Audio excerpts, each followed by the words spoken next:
Retirement changes the way you look at everything, especially money. When I was younger, money was about getting ahead. Now it is about feeling safe. It is about knowing I can pay the bills without worry, enjoy small pleasures without guilt, and not feel like a burden to my children. I have learned that peace of mind in retirement does not come from having more, but from doing a few small things right. So in this video, I want to share 10 simple money habits that have made a real difference in my life. These are not theories or advice I read somewhere. These are the things I do every week to feel calm, steady, and in control of my own life. Habit 1. Review your monthly spending every week. I spent most of my life avoiding numbers, not because I could not do the math, but because I did not like how they made me feel. The bills, the statements, the bank slips, they always seemed to bring more worry than clarity.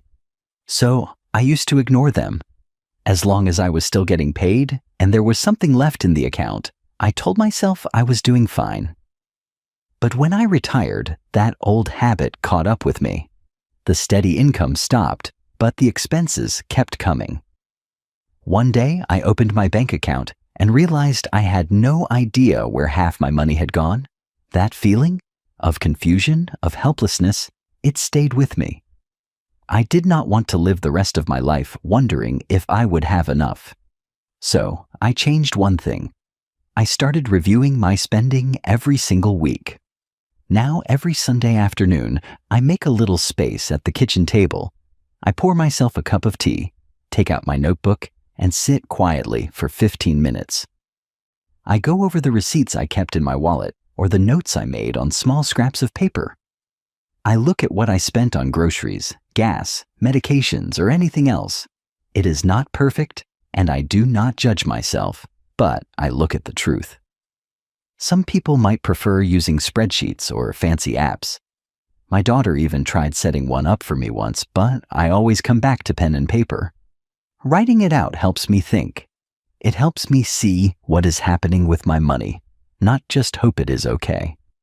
I have noticed patterns I would have missed otherwise, like how I tend to overspend on Thursdays when I run errands, or how small snacks at the store add up fast when I am not paying attention.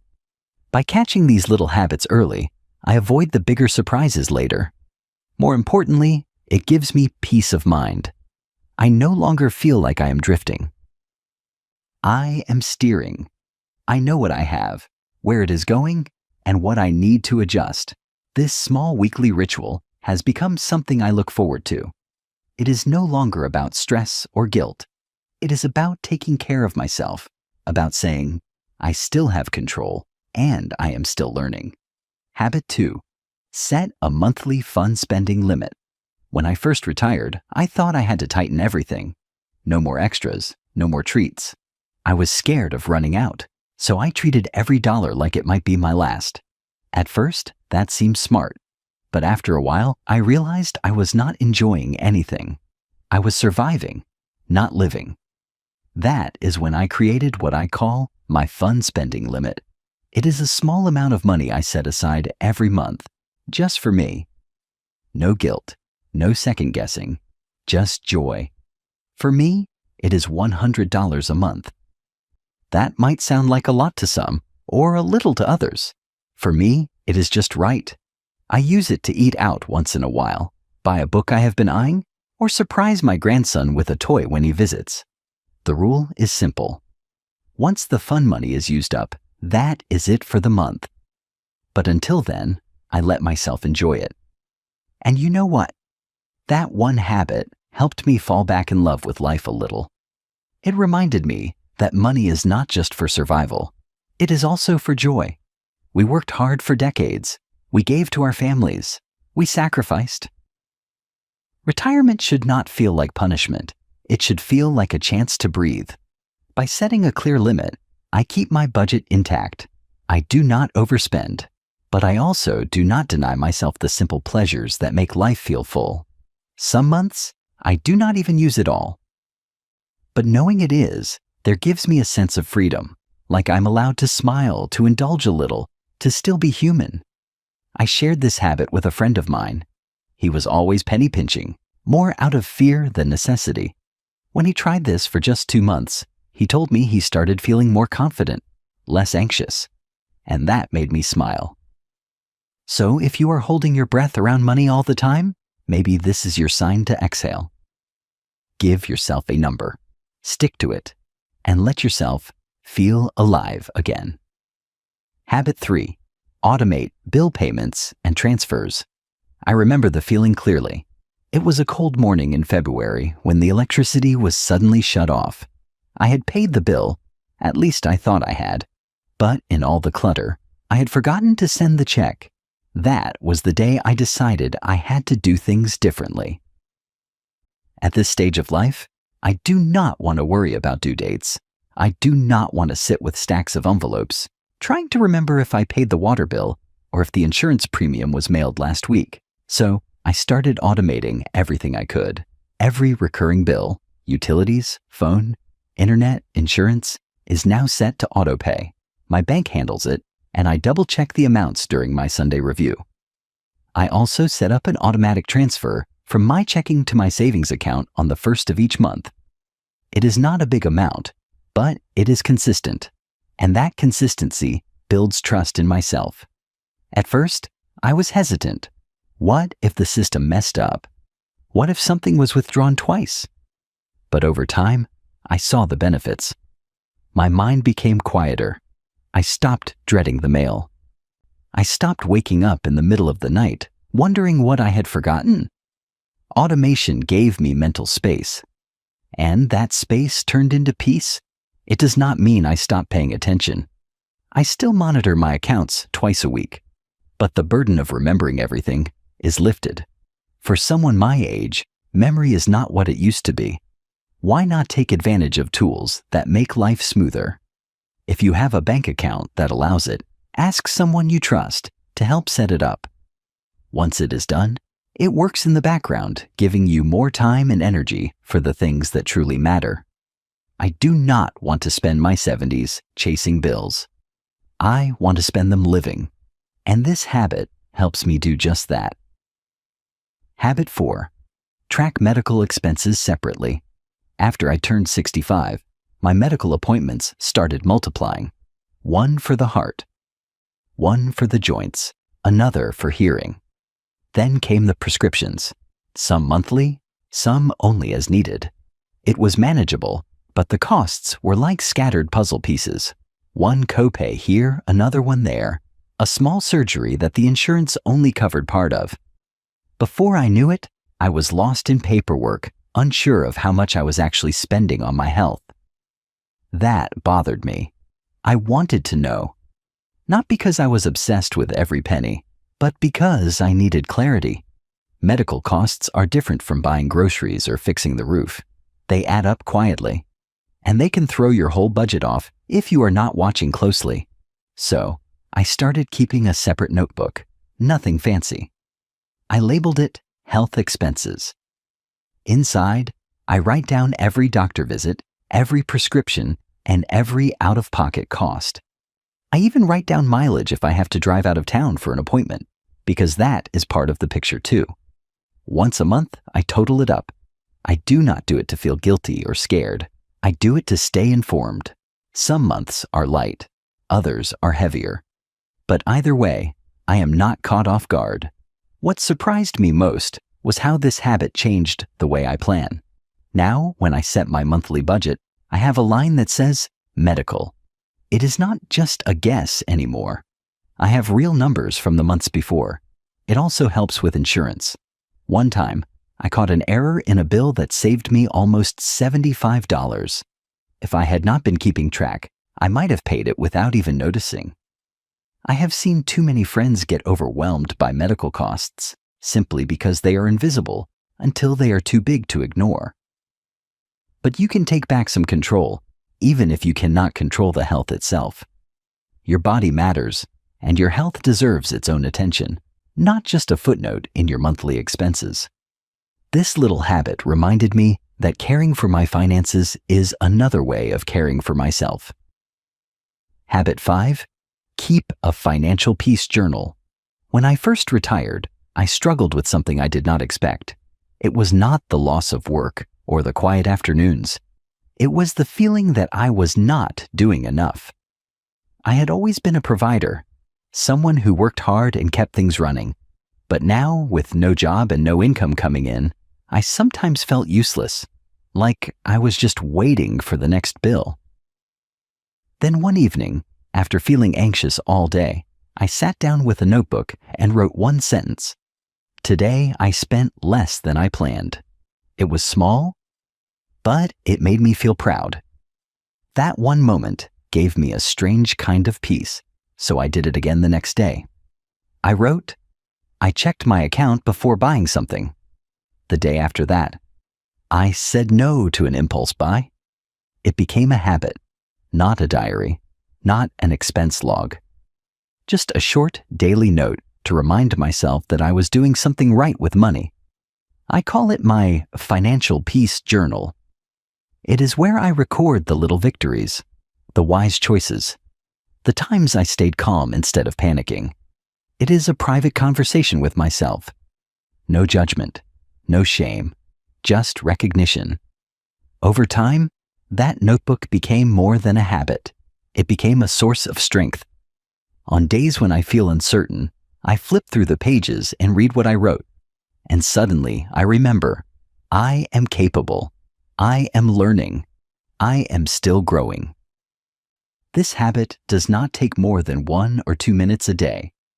I keep the notebook on my nightstand, and before bed, I write one sentence.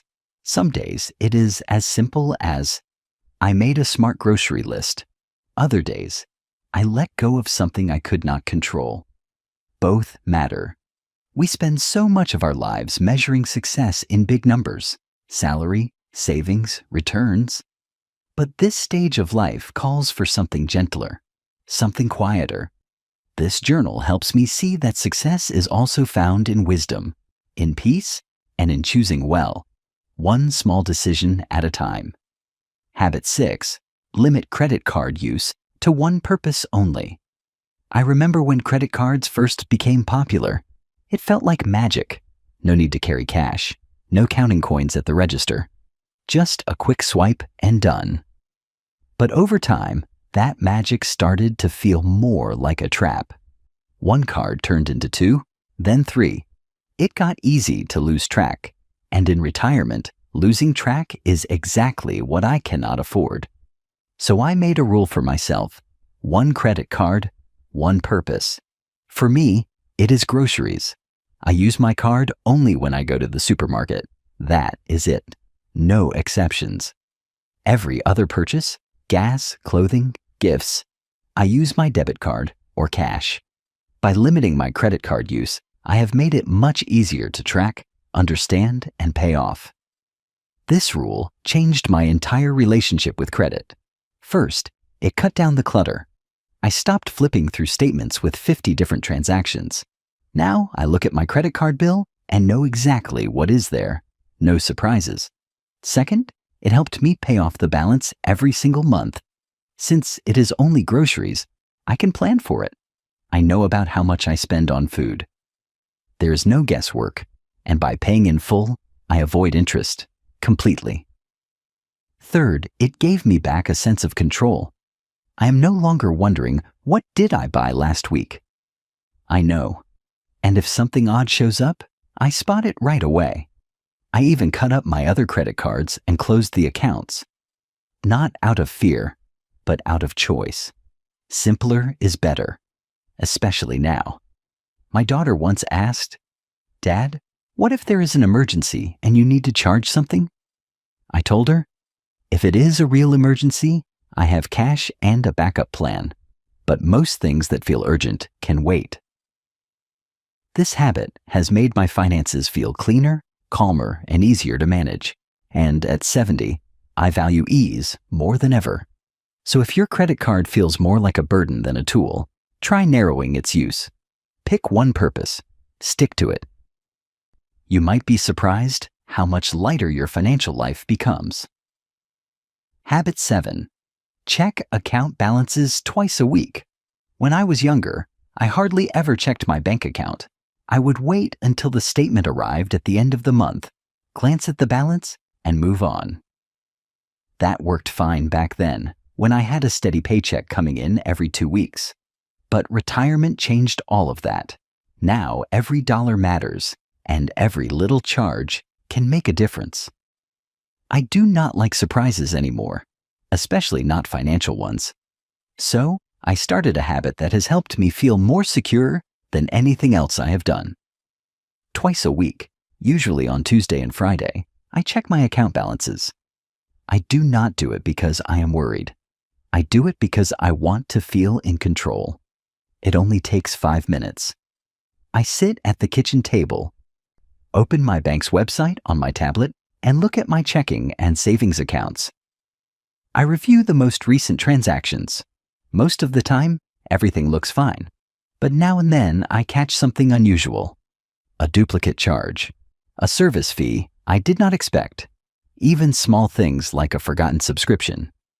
One time, I caught a $20 charge for a streaming service I thought I had canceled months ago. I would not have noticed it if I only checked once a month. That one moment saved me almost $240 a year. This habit also helps me stay grounded. Sometimes, we think we are spending less than we actually are. Seeing the numbers twice a week keeps me honest with myself. It reminds me when I am doing well, and it gently nudges me when I need to slow down. It also brings a sense of rhythm to my week. On Tuesday, I check in and plan. On Friday, I reflect and adjust. It is not about perfection. It is about awareness. I used to avoid looking at my finances because I thought it would stress me out. Now I realize that not knowing is what truly caused the stress. Knowing, even when it is not perfect, gives me peace. If you are someone who dreads checking your bank account, I understand. But I also encourage you to try just twice a week. No judgment, just knowledge. And over time, you might find what I did. That clarity is one of the greatest comforts you can give yourself. Habit 8. Use the 3-day rule before large purchases.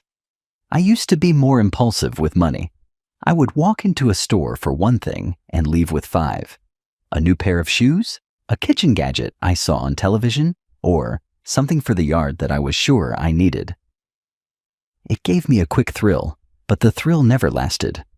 What lasted was the dent in my bank account and the quiet question afterward, did I really need that? So a few years ago, I started using what I call the 3-day rule. It is simple, but powerful. If I want to buy something that costs more than $100, I wait 3 days before I make the purchase.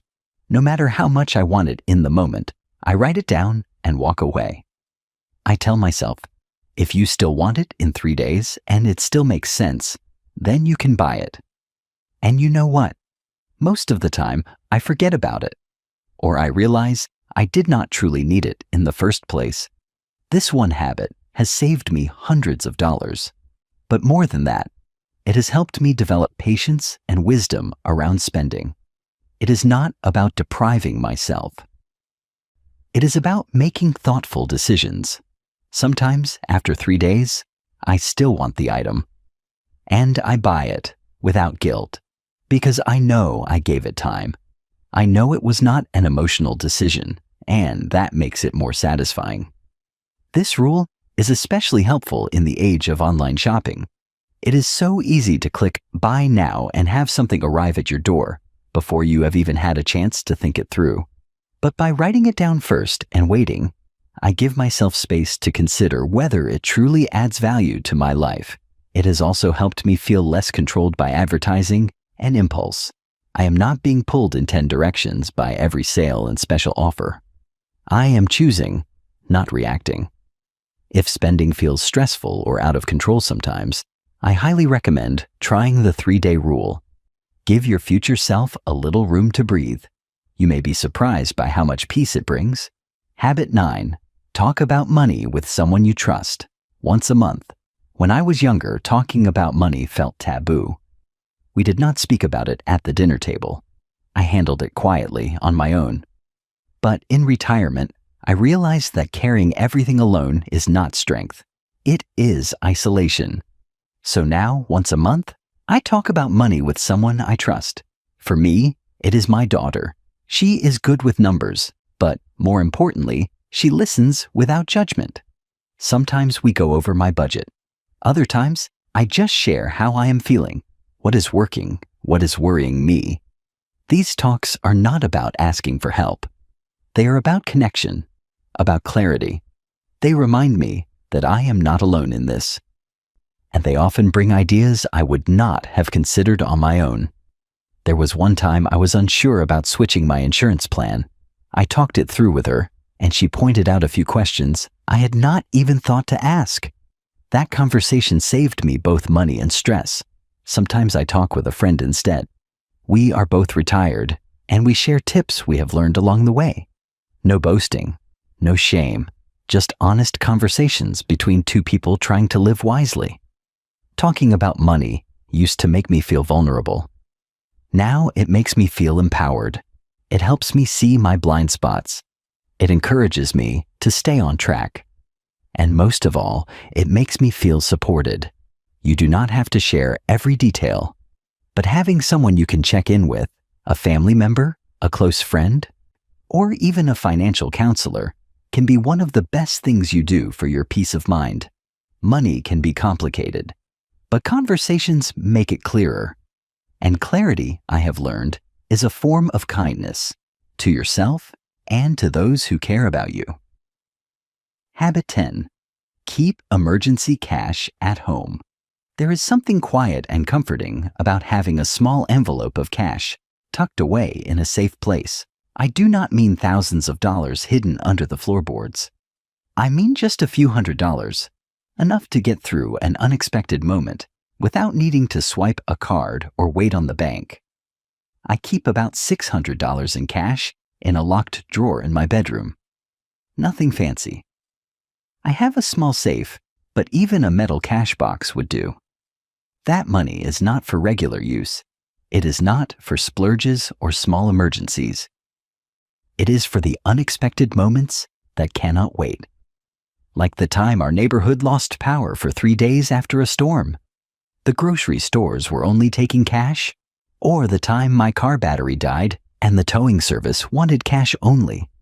Or even that moment when my grandson's school fundraiser came up and I wanted to help him out without dipping into my checking account. Having that little reserve made me feel prepared, not paranoid, just ready. In a world where almost everything is digital, cash still has a place, especially for those of us who remember what it was like when it was the only option. I do not rely on it every day, but I rest easier knowing it is there. It also serves as a reminder. I am taking care of myself. I am not waiting for someone else to come rescue me. I have options. I have thought ahead. I know people who worry about theft, but to me, the greater risk is not having access when I need it. You do not need to keep large amounts, just what makes sense for you. Maybe $300, maybe $500. Enough to cover a few nights in a motel, a copay at a doctor, or a plumber who only takes cash. The key is to treat it with respect. Do not dip into it unless it is truly necessary, and if you use it, make it a habit to slowly replenish it. At this age, peace of mind is worth more than anything I can buy, and knowing I have a small safety net right here at home is one more way I can sleep through the night without worry. One small habit at a time. 10 habits. None of them complicated, none of them perfect, but each one in its own quiet way has helped me build something I value more than wealth: peace. I have learned that peace does not come all at once. It comes in pieces, in choices, in small steady steps. It comes from knowing that I am not wasting, not drifting, not avoiding. I am showing up. I am paying attention. I am still growing. When I was younger, I thought financial wisdom belonged to experts or people who made a lot of money. But now I know it belongs to anyone who is willing to listen, to learn, and to care. If you are watching this and thinking, I wish I had started earlier, let me tell you, So did I. But the beautiful thing is, it is never too late. Not for clarity, not for calm, not for confidence. Start with one habit, just one. Maybe it is checking your account twice a week. Maybe it is writing down your spending. Maybe it is giving yourself permission to enjoy a simple treat each month. Whatever it is, begin there and let it build. These years, our 70s, our 80s, and beyond, they are not the end of the story. They are a chapter filled with freedom, reflection, and the chance to live gently, wisely, and fully. So take a breath, take a step, and know that you are not alone. You are doing better than you think, and I am right here with you.